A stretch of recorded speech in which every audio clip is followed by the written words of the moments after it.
जाता है, वो देख जाकर कहता है भी तेरा जो कष्ट है, पीड़ा जो तुझे कांटा लगा हुआ अंदर गहरा, ऊपर नहीं दिखता वो। तो उसके लिए समाधान क्या है? उसका समाधान तो ये है कांटा निकलना चाहिए। और कोई ये कहे कि कांटा तो निकलेगा नहीं, ये तो तेरी एडी में पंजे में लगा ही रहेगा, और भक्ति कर आगे का जीवन तो सफल हो जाएगा। यानी जो तेरे प्रारब्ध के कर्म हैं ये तो तुझे भोगने पड़ेंगे, और कोई ये कहे कि भक्ति कर आगे सुखी हो जाएगा। पुण्यात्माओं को ये कहे कि तेरे पैर का कांटा तो निकला नहीं, और जूता पहन ले आगे कांटे ना लगेंगे, तो कांटा लगे पैर में जूता पहना नहीं जा सकता, वो तो कांटा निकले। और फिर उसको सलाह दी जा कि जूता मत निकाल दिए सफर में, तो उस डर के मारे के कहीं फिर ना बात बिगड़ जा, वो कभी जूता नहीं उतारे फिर उस सफर में। तो पुण्यात्माओं जिनको कर्म के कांटे चुभे हुए हैं और उनको कोई सलाह दे कि ये कर ले वो कर ले, कुछ देर तो करते हैं वो, फिर जब उनको ये सलाह मिलती है अंत में ये मिल जाता है कि कर्म तो भोगने ही पड़ेंगे, प्रारब्ध के हैं, और भक्ति कर ले। खाक भक्ति करेगा वो, कर ली भक्ति उसने तो फिर वो उस कांटे पर ध्यान रहेगा, पहन सकता जूता उसको। तो कहने का भाव ये है कि हमारे सदग्रंथ जो हमें बताना चाहते हैं वो हमारे धर्मगुरु परिचित नहीं थे। परमात्मा के गुण क्या बताते हैं ये ढंडोरा किस चीज का पीट रहे थे, ये सारा मिसगाइड किए बैठे थे अपने को। ऐसे आज तक जितने भी महापुरुष आप देखो सबकी यही दशा है, इन कख नहीं पता था। अब थोड़ी सी झलक दिखाते इसी पॉइंट पे।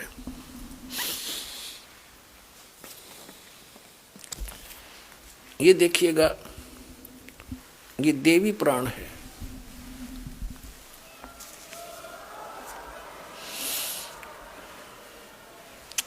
इसी में आपको दिखाते हैं, ये गीता प्रेस गोरखपुर से प्रकाशित है। हनुमान प्रसाद पोदार चिमनलाल गोस्वामी इसके संपादक हैं, और गीता प्रेस गोरखपुर से ही प्रकाशित है, मुद्रित है। आप जी को थोड़े से सत्संग में इन सभी ऋषि महर्षियों की तलाशी लेकर दिखा दूंगा, ये कितने विद्वान थे और क्या ज्ञान दिया करते थे। ये देखिएगा, ये चौथा स्कंद है और 243 पृष्ठ पे व्यास जी कहते हैं कि प्रहलाद की बात सुनने के पश्चात शुक्राचार्य ज्ञान दृष्टि से सब कुछ देखकर प्रसन्न हो गए, उनका मुख मुस्कान से भर गया। उन्होंने दैत्यों से कहा, दानवों तुम मेरे यजमान हो, भक्त हो, तुम्हें न तो डरना चाहिए और न पाताल में ही जाना चाहिए। अपने सत मंत्रों के प्रभाव से मैं तुम्हारी रक्षा कर लूंगा। धर्म के मर्मज महाशो, प्राचीन समय में ब्रह्मा जी के मुख से मैंने जो बात सुनी है उसे बता रहा हूँ, सुनो। यह वचन बड़ा ही हितकर है, सत्य और अटल है। उन्होंने कहा था कि होने वाली बातें अवश्य होकर रहती हैं। धरातल पर कोई भी ऐसा सुयोग्य पुरुष नहीं है जो प्रारब्ध को विफल बनाने में समर्थ हो सके। विपरीत समय के कारण इस समय तुम्हारी शक्ति अक्षीण हो गई है, अतः एक बार तो तुम्हें देवताओं से परास्त होकर पाताल में जाना ही पड़ेगा। समय सदा बदलता रहता है, कुछ ही दिन पूर्व तुम सम्राट रह चुके हो। पुण्यात्मा इनकी देखिए दोगली बात कैसी है। अब जैसे इन दैत्यों के गुरु शुक्राचार्य माने जाते हैं, पुण्यात्मा हम प्रहलाद जी को एक परम भक्त मानते हैं, और जो साधना उस परम भक्त ने करी थी, विष्णु जी की उपासना की, उस साधना से फिर वो स्वर्ग में गया, उसके बाद सम्राट हो गया, राजा बना, और फिर झगड़ा उनके साथ आपस में युद्ध हो गया राक्षसों और देवताओं का। तो भी इनका गुरु जी क्या कह रहा है, ऐसे ये मूर्ख बना रहे अपने को। एक बार तो कहता है शुक्राचार्य कि तुमने डरना नहीं चाहिए, तुम मेरे भगत हो, मैं अपने सत मंत्रों से तुम्हारी रक्षा कर लूंगा और तुम्हें पाताल में नहीं जाना चाहिए, तुम निश्चिंत रहो। और फिर क्या कहता है, तुरंत ही बदल गया पैतरा। कहता एक बात तो अटल है, मैंने ब्रह्मा जी से सुनी थी, इनके ज्ञान का जितने भी ये ऋषि महर्षि हुए हैं, जितने ये सभी श्री ब्रह्मा जी के द्वारा बताए ज्ञान को फाइनल मानते हैं। ब्रह्मा जी ना आप नहीं पता मैं कहाँ से उत्पन्न हुआ। तो ये क्या बताता है कि मैंने ब्रह्मा जी के मुख से सुनी है, और ब्रह्मा जी को ये वेदों का सबसे बड़ा ज्ञाता मानते हैं। क्या कह रहा है कि मैंने ब्रह्मा जी से मुख से एक बात सुनी थी कि जो होनहार वो होकर रहेगी, और प्रारब्ध के कर्म टल नहीं सकते, वो तो भोगने पड़ेंगे। एक बार फिर तुमने देवताओं से हार के पाताल में तो जाना ही पड़ेगा। फिर तेरे वो सतमंत्र का बाढ़ में गए मूर्ख बनाओ ये। फिर पढ़ो एक बार। अब ये चौथा स्कंद पढ़ रहे हैं हम श्री देवी पुराण का। व्यास जी बता रहे हैं, लेखक जो पुराणों के लेखक हैं, प्रहलाद की बात सुनने के पश्चात शुक्राचार्य ज्ञान दृष्टि से सब कुछ देखकर प्रसन्न हो गए। उनका मुख मुस्कान से भर गया। उन्होंने दैत्यों से कहा, दानों तुम मेरे यजमान हो, तुम्हें न तो डरना चाहिए और न पाताल में जाना चाहिए। मैं अपने सतमंत्रों से प्रभाव से तुम्हारी रक्षा कर लूंगा। और फिर आगे तुरंत क्या कहे है कि धर्म के मर्मज महाशय, प्राचीन समय में ब्रह्मा जी के मुख से मैंने जो बात सुनी है सो बता रहा हूँ, सुनो। यह वचन बड़ा ही सत्य, हितकर, सत्य और अटल है। उन्होंने कहा था होने वाली बातें अवश्य होकर रहती हैं। धरातल पर कोई भी ऐसा सुयोग्य पुरुष नहीं है जो प्रारब्ध को विफल बनाने में समर्थ हो सके। विपरीत समय के कारण इस समय तुम्हारी शक्ति क्षीण हो गई है, अतः एक बार तुम्हें देवताओं से परास्त होकर पाताल में जाना ही पड़ेगा। फिर वो तेरे सतमंत्र कित गए, ये न्यो मूर्ख बना रहे, देख तुरंत झूठ बोल रहा है। एक बार तो छाती कूट रहा है, मैं अपने सतमंत्रों से ठीक तुम्हारी रक्षा कर दूंगा, तुमने नहीं जान दूंगा। अब इनको जाना ही पड़ेगा। वो तो आ गया अंत इनका। अब दूसरा दिखाता हूं। अब देवताओं के गुरु बृहस्पति की आपको वार्ता सुनाते हैं, इनका ज्ञान दिखाते हैं। 5वां स्कंद, वही देवी भागवत 282 पृष्ठ पे हम पढ़ेंगे। यहां से व्यास जी कहते हैं, देवराज इंद्र की बात सुनकर बृहस्पति जी उनसे कहने लगे। इंद्र को सलाह दे रहे हैं कौन? देवताओं के गुरु बृहस्पति जी। अब यहां आ जाते हैं, हम अपने मतलब की बात पढ़ेंगे 283 पृष्ठ पे।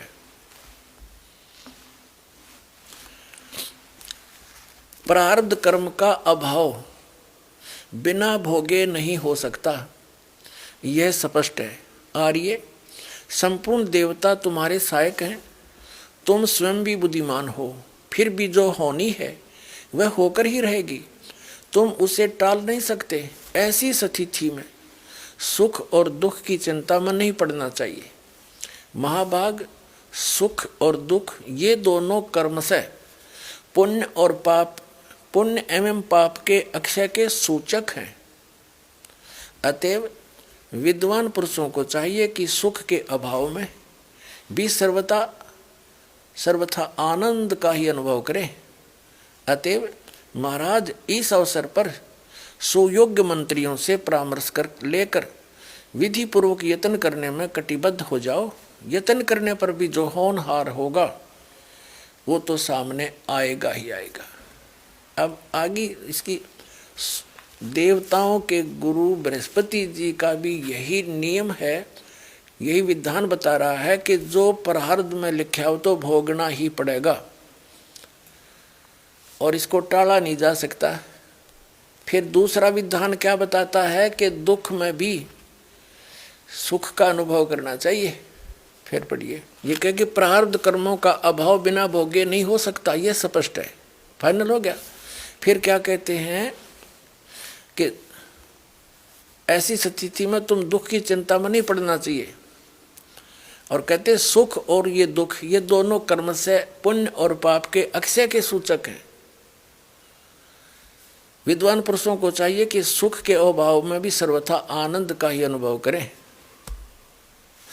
पुण्यात्माओं, इनकी बेवकूफ बातों को सुनकर दास न दुख हो है।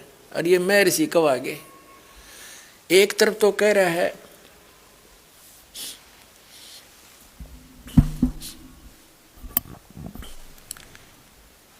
कि प्रारब्ध के कर्म तो भोगने पड़ेंगे,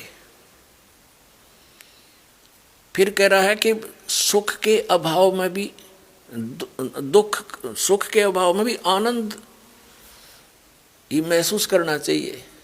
बता कर लेन की अब किसी के पेट में दर्द हो जा हैं और मारा चिल्लावा बेचारा पड़ा पड़ा और उसको यूँ कहना तू अब दुख में भी सुख का अनुभव कर। जब वह पीड़ा मिटे गोली दवाई खाने से तो तब वो सुखानुभव कहने तो सुखानुभव हो जाएगा। तो इनके ऐसे विधान हैं।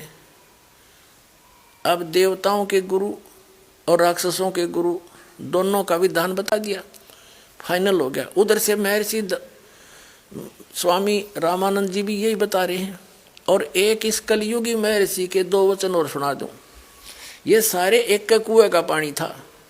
ये कलयुगी महर्षि दयानंद आर्य समाज प्रवर्तक, और इसका फीत ला रखी थी कि सभी वेदों के ज्ञाता।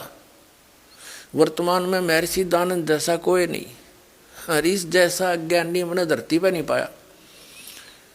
इतने संतों के विधान देखे पर यूँ सब तक ज्ञानी किसी भी क्षेत्र में इसका कोई जो है ना स्वस्थ विचार नहीं मिला। अब देखिए इसके विचार, ये सत्यार्थ प्रकाश है इनका पूरे जीवन का अनुभव, जैसा इन्होंने परमात्मा को जाना। अब देखो पुण्यात्मा, इनका इस पोज ने देख के आदमी कटका मर जा। अब बड़ा महापुरुष, इसने तो भगवान तो जमा समाधि लाए बैठा होगा। अब पुण्यात्मा, इस तरह के जो बाही दिखावा था हमने बहुत देख रखा था। अब अंदर झांक कर देखेंगे इनके, इन क्या पाया ऐसा कुछ करने के उपरांत। अब देखिएगा इन्हीं का विधान, इनका लिखा हुआ ये सत्यार्थ प्रकाश महर्षि दयानंद सरस्वती। ये है सत्यार्थ प्रकाश महर्षि दयानंद जी के पूरे जीवन का अनुभव।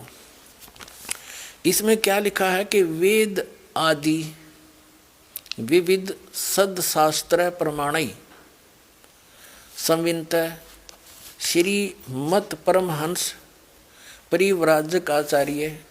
ये तो इसका फीत है आगे की। शुरुआत में नाम तो योड़ा दयानंद है, इससे पहला श्री मत परमहंस परिव्राजक आचार्य महर्षि ई बाया नाम तो दयानंद। फिर सरस्वती स्वामी द्वारा रचित विरचित है। इसका क्या भाव है?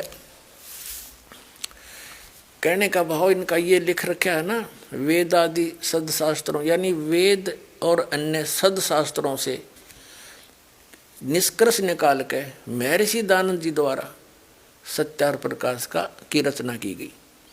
अब आम व्यक्ति ने सत्यार्थ प्रकाश को पढ़ना शुरू कर दिया था, वेदों को छोड़ दिया कि इन्होंने सही जाना है और सही निष्कर्ष निकाल कर हमें सिंपल साधारण सी भाषा में दे रखा है हिंदी में। तो इस सत्यार्थ प्रकाश को शिरोधार्य मान लिया था, ये एक उपनिषद का रूप धारण कर लिया था इसने। दास ने भी इसको इसी दृष्टिकोण से पढ़ा था कि इस महापुरुष के भी वचन यदि परमात्मा के वचनों के समर्थक मिल गए तो बहुत सुविधा मिलेगी मुझे जनसाधारण को भगवान की पहचान बताने में। जब इसको पढ़ा तो इसका तो कहीं पर भी सिर पैर भी ठीक नहीं पाया, और फिर ये जनता के सामने इसकी पोल खोलनी पड़ी, ना तो धोखे में रह जाते। अब देखो 7वें समोल्लास में आपको दिखाते हैं। इसके तो एक पृष्ठ पर कई विधान फेल हो जाते हैं। सत्यार्थ प्रकाश है 7वां समोल्लास 7वां समोल्लास। किसी ने पूछा प्रश्न, ईश्वर साकार है व निराकार? महर्षि दयानंद उत्तर देते निराकार है। ठीक है। किसी ने प्रश्न किया कि परमेश्वर की स्तुति प्रार्थना उपासना करनी चाहिए व नहीं? उत्तर महर्षि दयानंद का करनी चाहिए। प्रश्नकर्ता कहता है क्या स्तुति आदि करने से ईश्वर अपना नियम छोड़ स्तुति प्रार्थना करने वाले का पाप छुड़वा देगा? महर्षि दयानंद कहता नहीं। प्रश्नकर्ता कहता तो फिर स्तुति प्रार्थना क्यों करना, किस लिए करें भाई, जब पाप नहीं छुड़ा सकता। अब कोई न्यू कहे कि क्या साबुन कपड़े का मैल छुड़वा देगा, अरे कोई न्यू कहे कि नहीं, ये तो स्वाभाविक प्रश्न उठेगा भाई फिर साबुन की आवश्यकता क्या। यदि परमात्मा पाप नाश नहीं कर सकता तो स्तुति भक्ति की आवश्यकता क्या। प्रश्न करना सही, प्रश्न करता सही प्रश्न कर रहा है, लेकिन ये अज्ञानी क्या बोल रहा है देखिए। क्या स्तुति आदि करने से ईश्वर अपने नियम छोड़कर स्तुति प्रार्थना करने वाले यानी भगत के पाप छुड़वा देगा? स्वामी जी कहता नहीं, मेरी सिद्धांत कहता नहीं। प्रश्नकर्ता कहता तो फिर स्तुति प्रार्थना क्यों करना? स्वामी जी का उत्तर उनके करने का फल और है, अन्य ही है। प्रश्नकर्ता कहता क्या है? स्वामी दयानंद जी कहते हैं स्तुति से ईश्वर में प्रीति, उसके गुण कर्म स्वभाव से अपने गुण कर्म स्वभाव का सुधरना, प्रार्थना से निरभिमानता उत्साह और साहे का मिलना, उपासना से परब्रह्म से मेल और उसका साक्षात्कार होना। वाह रे, ये इसी ऐसी बकवाद तो आदमी महामूर्ख बोल सकता है जो इन्होंने बोली है। पहले पर 154 पृष्ठ पे कह रहा है भगवान निराकार है, यहाँ कह रहा है उसका पाप तक कटे नहीं भक्ति तय और उसका साक्षात्कार हो जाएगा। बता, जिसके पाप नहीं कटे अपराधी व्यक्ति है और वो भगवान से मिल लेगा, और साक्षात्कार तो साकार का होता है, निराकार का होगा कैसे। अब पुण्यात्मा इस दास के सामने यह समस्या आ रही है, मैं सारी साची कहूँ मेरे वाली जस्ती नहीं, हरि ने सारी झूठ बोल रखी है फटोरी। तो अब इस ज्ञान से ही ये रेग मार लगेगा, प्रमाण दिखाए जाएंगे, ये क्या बोलते हमारे सदग्रंथ क्या बताते हैं। तो ये अज्ञानी से हो जाएंगे सारे कि ये मूर्ख बना रहे थे अपने को, इनको कुछ भी ज्ञान नहीं था। फिर हम इन तट जाएंगे, अपना सही रास्ता पकड़ देंगे। इतनी सी बात है दास की, और किसी की मान हानि करना या किसी को ऊंचा नीचा करना कोई उद्देश्य नहीं। क्योंकि ये दास भी टीचर है और ये भी आध्यात्मिक टीचर कवाव थे। एक अध्यापक ने कोई प्रश्न गलत हल कर रखा है और उसको बच्चे याद कर रहे हैं, दूसरा टीचर आता है, उसका कर्तव्य बनता है कि उस गलत प्रश्न को ठीक करावे ताकि उन बच्चों का भविष्य उज्जवल हो।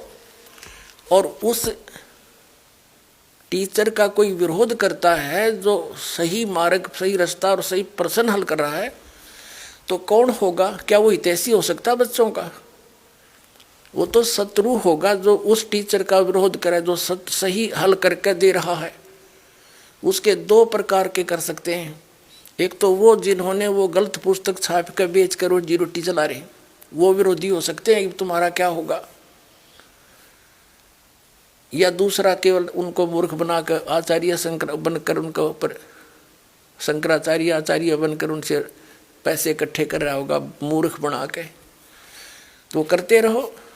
दास ने तो साची कहने का ठेका ले रखा है, चाहे कुछ भी हो, ये पूरा ज्ञान विश्व में फैलेगा। भगवान का आदेश है, दास के साथ है परमात्मा और ये सफल हो रहा है। अब देखिएगा यहाँ इसी सप्तम समोल्लास के 163 पृष्ठ पे और क्लियर क्रैश दयानंद जी ने प्रश्नकर्ता कहता कि ईश्वर अपने भक्तों के पाप अक्षमा करता है वा नहीं? मेरे सिद्धांत कहता नहीं, क्योंकि जो पाप अक्षमा करे तो उसका न्याय नष्ट और सब मनुष्य महापापी हो जाएं, क्योंकि उनको पाप करने में उत्साह निर्भयता हो। जैसे कोई राजा अपराधियों के पाप क्षमा करे तो वे अधिक अधिक अपराध पाप करने लगे, और जो अपराध नहीं करता वह भी अपराध करने लगे से न डरेगा। इसलिए सब कर्मों का यथावत फल देना ईश्वर का काम है, अक्षमा करना नहीं। स्पष्ट कर दिया। पुण्यात्माओं, पहले तो इसके इस विधान को फेल करते हैं कि राजा यदि पाप माफ कर दे अपराध तो दूने अपराधी हो जाए। जैसे एक बार पंजाब राज्य में नौजवान बच्चे किसी से भ्रमित होकर के और एक मिसगाइड हो गए थे, उग्रवाद फैल गया था। तो सरकार ने एक फैसला, एक आदेश जारी किया था कि जो मुख्य धारा में आ जाएगा बच्चा, पहले गलती होगी सो होगी किसी के धोखे भ्रमित करने से, तो उनके सब अपराध क्षमा कर दिए जाएंगे और वो सही नागरिक बनकर रहेगा। तो सभी के सभी आकर के उन्हें समर्पण कर दिया। सरकार ने ऐसा ही किया, जो गलती बन गई थी बच्चों से माफ़ कर दी, अब वो नेक नागरिक हो गए। यदि उनको सजा देता दूना और उग्रवाद बढ़ जाता। तो कहने का भाव ये है कि पहले तो ये विधान फेल कर दिया दानद का। आपने एक बहुत वेल नोन सी एक लेडी थी, औरत थी, बहन, जिसको फूलन देवी कहा करते थे। वो डाकू बन गई थी किन्हीं परिस्थितियों में, और जब सरकार ने उससे कहा कि यदि तू आगे अपराध नहीं करेगी तेरे पिछले सारे माफ कर देंगे, तो उसने समर्पण कर दिया, स्वीकार कर ली, और वो MP तक बन गई, मेंबर ऑफ पार्लियामेंट तक बन गई थी वो लड़की बहन। तो पहले तो इस दयानंद की मोटी बुद्धि यहाँ फेल होगी, जो ये कहता है कि राजा से कर दे वैसा, उसको कैसे और अपराध करने लग जाएंगे। नहीं, ये परमात्मा का विधान है। जैसे गलती से बगैर ज्ञान के आपने जो गलतियां कर दी वो माफ करेगा, आगे सतर्क कर दिया जाएगा, ऐसा ज्ञान दिया जाएगा कि फिर से ऐसी गलती ना करना, फिर ये दुख आपको फिर हो जाएंगे, तो फिर ऐसी गलती कोई नहीं करता। तो ऐसे ही अब दूसरा जो प्रश्न है कि साधक के पाप साधना से भगवान पाप नाश नहीं करता, तो क्या यह बुद्धिमान व्यक्ति बात कर सकता है और कहता है इससे और फल हो जाता है, और अन्य ही फल है। अन्य क्या फल है कि उपासना से परमात्मा का साक्षात्कार हो जाता है, और परमात्मा को निराकार बताते हैं महर्षि दयानंद। इसका तो कितना सिर पैर नहीं, किसी भी ज्ञान किसी भी बात का कोई स्टेटस नहीं। अपन आत्माओं जैसे कोई रोगी है, डॉक्टर के पास जाता जिसने बहुत बड़ा बोर्ड लगा रखा है, और उससे कहे कोई कि भाई क्या औषधि खाने से रोग नाश हो जाएगा, और वो डॉक्टर ये कहे कि भी औषधि खाने से रोग तो समान ही हो सकता, तो स्वाभाविक है व्यक्ति पूछेगा फिर औषधि खाने का फायदा क्या। और वो ये कहे डॉक्टर पद पर की फीत लाया हुआ व्यक्ति कि औषधि खाने से अन्य लाभ हो जाएगा। प्रश्नकर्ता कहेगा भाई अन्य क्या लाभ होगा, कि पहलवान बन जाएगा। किसी का TB हो रही हो है, वो पहलवान बनेगा रोग से, वो रोग कटे जब आप पहलवान हो जाएगा वो। तो इन बुद्धिहीन लोगों की ये थ्योरी थी, ये विधान था इनका। ये तो है अपना अनुभव, और ना ये कहते हैं वेदों में ऐसा ही लिखा है, मैंने वेदों अनुसार इसका रचना की है। अब वेद क्या बताते हैं वो दिखाते हैं। ये देखिएगा यजुर्वेद, इसके अनुवाद करता भी कमाल की बात है महर्षि दयानंद ही हैं।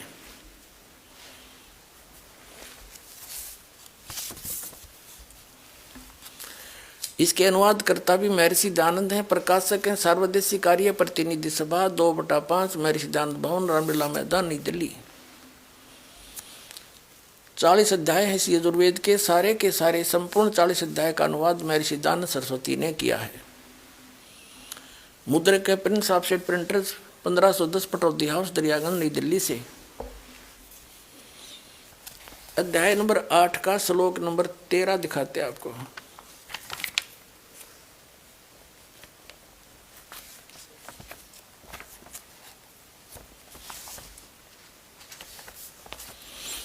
ये है 8वां अध्याय 8वां अध्याय, और 241 पृष्ठ पे महर्षि दयानंद का अनुवाद है। यहाँ इसकी मूल पाठ है, मूल संस्कृत है। देव कर्तस्य ऐनस्य अवजनमसि, मनुष्य कर्तस्य ऐनस्य अवजनमसि, पितृ कर्तस्य एन से एवजनमसी, ये सारी संस्कृत है। इसका अनुवाद यहाँ किया इन्होंने। ये 241 में हमने पढ़ा, अच्छी तरह देख लो, कोई नहीं सोचा दूसरा पृष्ठ दिखा गया होगा। ये 242 पे यहाँ इसने क्या कहा है कि हे सबके उपकार करने वाले मित्र आप, दान देने वाले के एनस से शब्द देखो हम, क्योंकि देवनागरी लिपि हम आसानी से पढ़ सकते। एनस से माने अपराध, एनस से माने अपराध कहो पाप कहो, एनस से माने ये स्वयं पाप भी लिख रहा है, अपराध कहो चाहे पाप कहो। अपराध के विनाश करने वाले हो, साधारण मनुष्यों के किए हुए, एनस से माने अपराध के विनाश करने वाले हो। विनाश कहो, अक्षमा कहो, नाश कहो। अब यहाँ इसने थोड़ी सी हेराफेरी कर दी, मित्र लिख दिया। अपने आत्माओं जो श्रद्धालु सत्यार प्रकाश को पढ़ते हैं, उन्होंने ये तो फाइनल कर रखा है कि भगवान कुछ नहीं कर सकता, पाप नाश नहीं कर सकता, क्योंकि महर्षि दयानंद ने वेद निष्कर्ष सत्यार प्रकाश में लिख दिया। तो फिर वो इसको पढ़ने लगे, वेदों को, उसके अनुवाद को। उन्होंने देखा है तो मित्र के बारे में लिख रखा है, किसी ने जानने नहीं दिया। जो यहाँ तो पाप नाश का लिखा है, अब पाप मित्र दान करने वाले के पाप के नाश करेगा, बता। तो भगवान ने का जिक्र है, तो इसने इसका भी समाधान कर रखा दयानंद जी ने, दिखाते हैं। अब हम सत्यार्थ प्रकाश को पुनः उठाते हैं। इसमें से मित्र शब्द के बारे में इन्होंने क्या कहा है वो दिखाते हैं। ये प्रथम समोल्लास में इसने भगवान के नामों का उल्लेख किया है।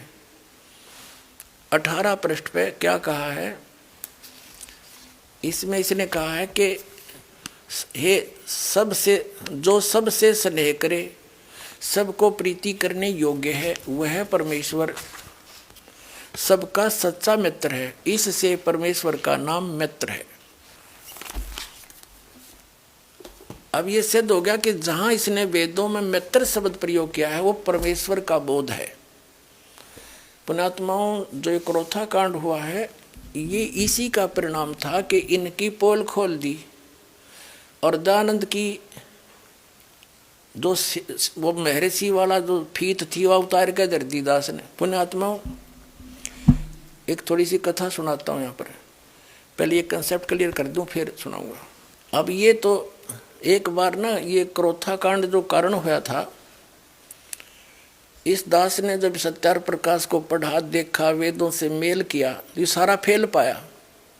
वेद परमात्मा को साकार बताओ, मनुष्य दृश्य बताओ, भगवान को अयो निराकार बतावे। वेद एक देशीय बताओ कि एक स्थान पर रहता, यूं कहे कि एक स्थान पर भगवान रहता ही नहीं। तो वेदों को समझा कहाँ से इसने अज्ञानी ने, और महर्षि कौन सी साइड तो हो गया। यो बड़ा दुख हुआ। समाचार पत्रों में लेख लिखने शुरू किए क्रोथा आश्रम से। वो इनको पता लगा, इनके अनुयायी कहने लगे देखो ये क्या लिख रहा है। उन्होंने सब मेल किया तो उन्होंने प्रति उत्तर दिया कि रामपाल को संस्कृत नहीं आती और ये झूठ बोल रहा है, ये दयानंद के गूढ़ रहस्यों को समझ नहीं रहा। जिस यजुर्वेद अध्याय नंबर 8 के श्लोक मंत्र 13 के विषय में वो कह रहा है रामपाल, उसमें मित्र शब्द लिखा है स्वामी जी ने, भगवान के विषय में नहीं लिखा कि भगवान पाप नाश कर देता है। फिर दास ने फोटो स्टेट करके भेजी और साथ में ये लिखा कि महर्षि दयानंद खुद मित्र, सत्यार प्रकाश के प्रथम समोल्लास में भगवानों के नामों में से एक मित्र भी कहता है। तो यहाँ मित्र का अर्थ परमेश्वर ही होता है। अब बुद्धिमान लोग तो समझ गए सचमुच मित्र के पाप नाश करेगा, बता भगवान ने क्या करे।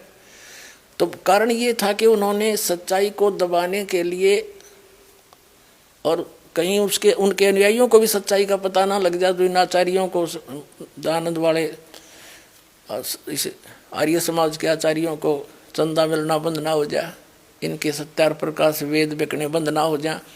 इसलिए मिसगाइड करने के लिए, जनता का ध्यान पलटने के लिए क्रोथा कांड करवा दिया।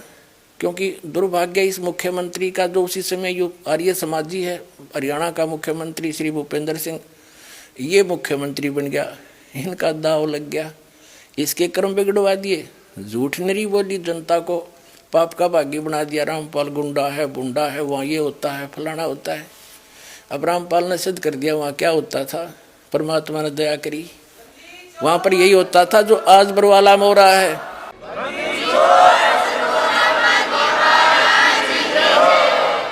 तो पुण्यात्माओं, इन्होंने ऐसा जुल्म कर रखा है। ये हितैषी नहीं है किसी जनता के। हितैषी होते स्वीकार करते कि भाई सच्चे गलती हो रही है, तो और प्रमाण दिखा रहा हूं फिर भी ना मानने देते।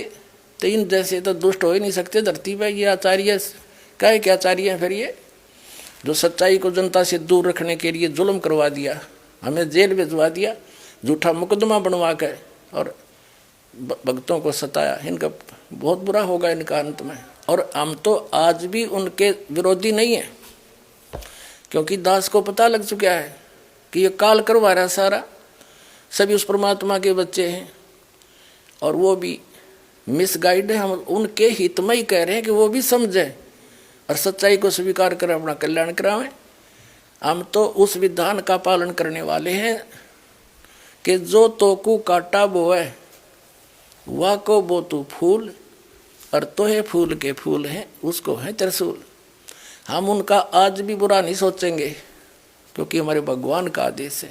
उनकी करनी उन्हें आप मिलेगी जिसा उन्हें कर रखे, और भगवान के चरणों में आ जाएंगे तो उनका कल्याण उनका भी हो जाएगा, क्योंकि वो सब उसी के बच्चे हैं। इतनी सी बात। अब देखिएगा, अब हम फिर आते हैं यजुर्वेद अध्याय नंबर 8 के श्लोक मंत्र नंबर 13 पर। ये 8वां अध्याय है और ये 13 नंबर मंत्र यहाँ से स्टार्ट होता है। ये 13वां मंत्र है। देव कर्तस्य एन से अवजनवसी मनुष्य कर्तस्य एन से अवजनवसी पितृ कर्तस्य एन से अवजनवसी आत्म कर्तस्य अनुष्य ओह अवजनवसी। अब 242-41 पर है ये मूल संस्कृत। अब अनुवाद इनका 242 पर है। अब क्या बताते हैं कि हे सबके उपकार करने वाले मित्र, महर्षि दयानंद का अनुवाद है। यहाँ समझो, हे सबके उपकार करने वाले परमेश्वर आप।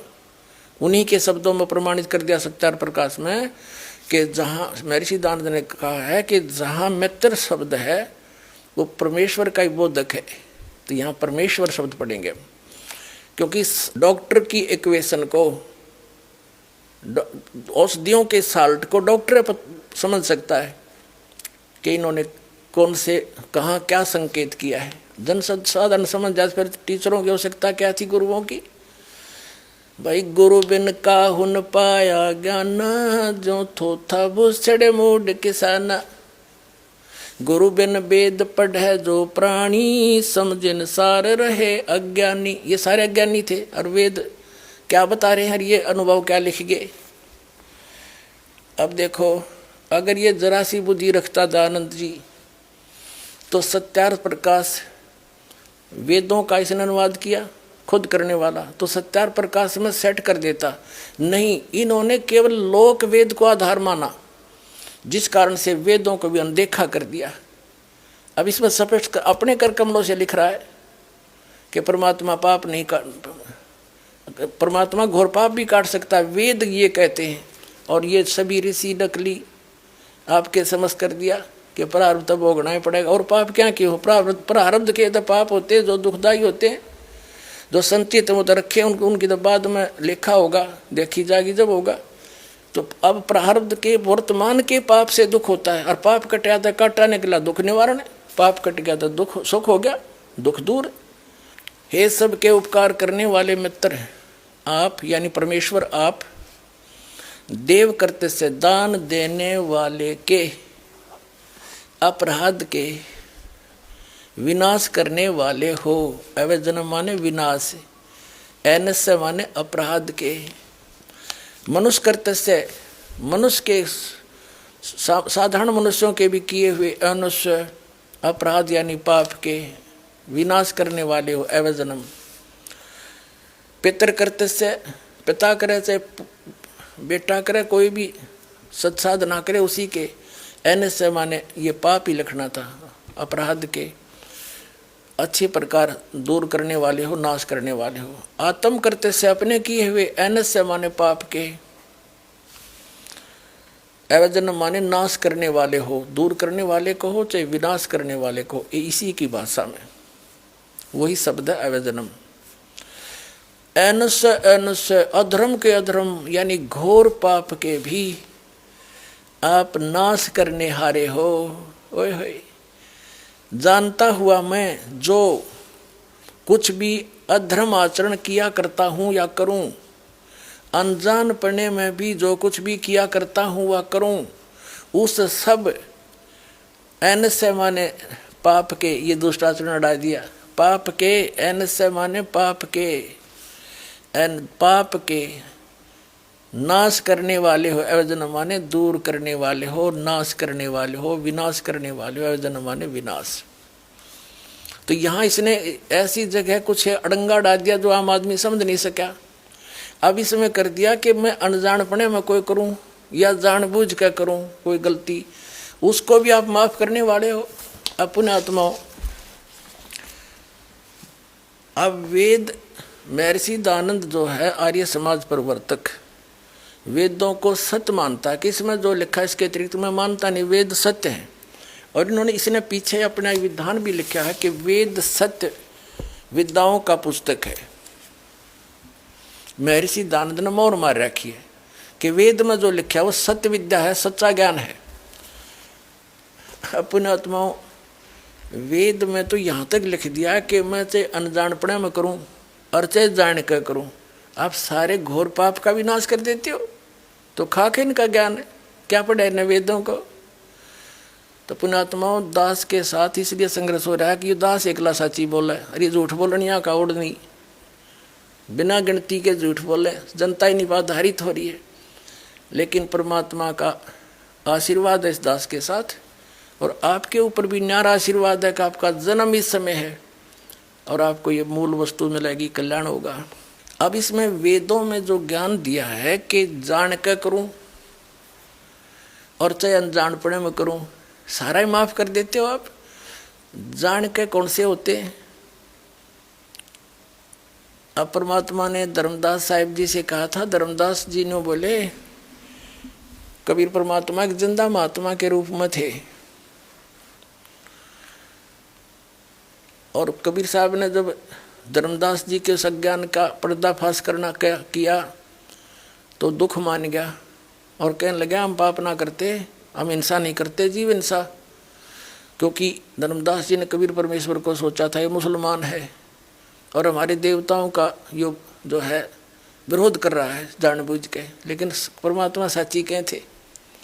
तो तब परमात्मा ने कहा था कि धर्मदास, सत्य ब्राह्मण की है हत्या, जो चौका तुम देवो नेता, ब्राह्मण से हत्या सो होई, जल स्नान करत हो सोई, पृथ्वी ऊपर पग जो धारे, करोड़ जीव एक दिन में मारे। पता फिर इतने पाप तो डेली करने लग रहा का जीव हिंसा नहीं करता, जैसे लिपा पोती करते हो, पोचे लगाते हो, इनमें न जाने कितने जीव मरे। खेती करता है किसान फाली के साथ, न जाने कितने जीवों के पेट के अंदर से वो निकालता है फाली, यानी वो तीखा हथियार जो फाली बोलते हैं उसको। तो कहने का जैसे अग्नि जलाते हैं इसमें जीव मरे, लकड़ियों में उपलों में पोचा लगाते इनमें जीव मरे। हम चलते फिरते काम के लिए जाते हैं, अपने व्यवसाय के लिए जाते हैं, नौकरी के लिए जाते हैं, मजदूरी के लिए जाते हैं, उनमें जीव मरे। तो ये हमें पता है कि ये हो रहे हैं।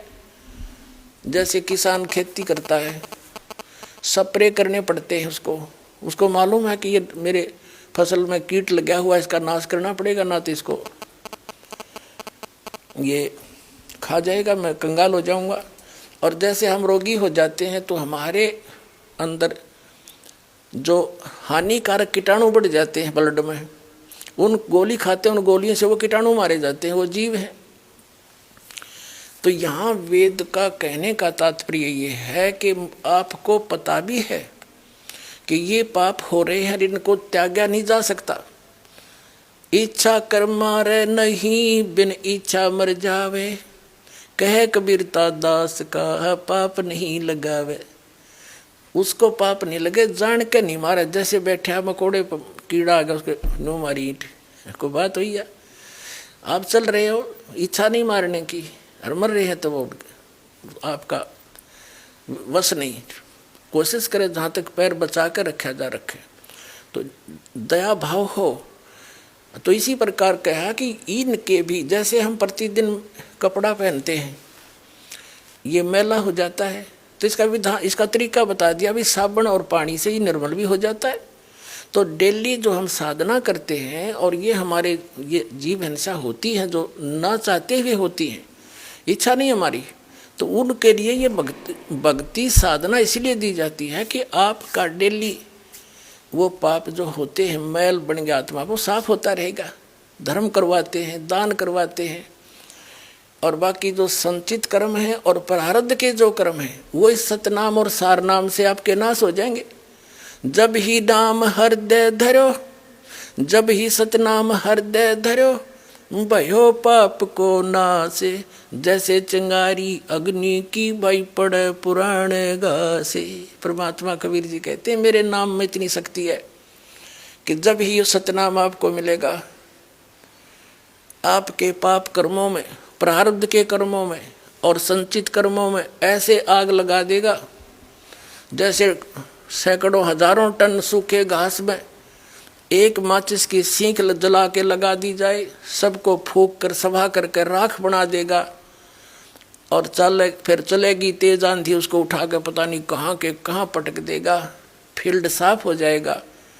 जैसे सूरज के आगे बदरा ऐसे कर्म छयारे, प्रेम की पवन करे चतुमंजन फिर झलके तेज नयारे।